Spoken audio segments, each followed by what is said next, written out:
Wali Kota Palembang melantik dan mengukuhkan Ormas GMS 2PK atau Gerakan Masyarakat Sumatera Selatan Peduli Keadilan.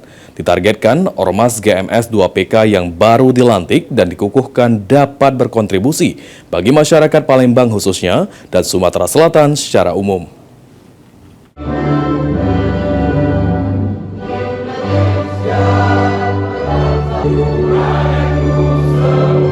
Wali Kota Palembang Ratu Dewa secara langsung melantik dan mengukuhkan Ormas GMS 2PK atau Gerakan Masyarakat Sumatera Selatan Peduli Keadilan di Rumah Dinas Wali Kota Palembang pada Selasa 21 Oktober 2025. Wali Kota Palembang Ratu Dewa menargetkan agar Ormas GMS 2PK yang baru dilantik dan dikukuhkan dapat berkontribusi bagi masyarakat Palembang khususnya dan Sumatera Selatan secara umum.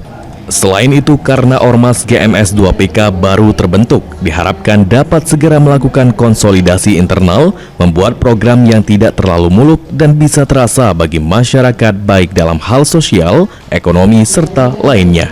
Pemerintah kota atau Pemkot Palembang memiliki program bantuan hukum dan untuk itu Ormas GMS 2PK dapat bersinergi untuk membantu masyarakat.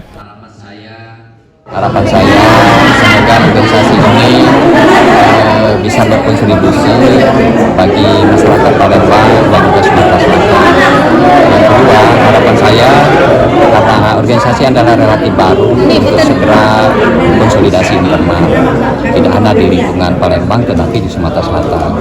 Yang ketiga, harapan saya juga semoga organisasi ini di samping bermanfaat membuat programnya tidak usah muluk-muluknya, yang penting tingkat keterasaan bagi para anggotanya. Sementara itu, Bendahara Ormas GMS 2PK, M. Nur menyampaikan, dengan sudah dilantik dan dikukuhkan ini, Ormas GMS 2PK bisa bersinergi dengan Pos Bakum atau Pos Bantuan Hukum pemerintah Kota Palembang di tingkat kelurahan untuk memberikan bantuan dan mengawal masyarakat, utamanya masyarakat kurang mampu. Kami berkoordinasi dengan kelurahan masing-masing ya. Mungkin kalau dari Kota Palembang sendiri yang disoroti dari masalah hukum seperti apa yang paling banyak? Paling misalnya ada banyak nih yang kurang ini kan sengketa lahan ataupun macam-macam lah problem. Tapi insya Allah kami dari GMS 2PK siap menjalani amanah dari Pak Wali dan pemerintah setempat. Sandi Pratama, PAL TV.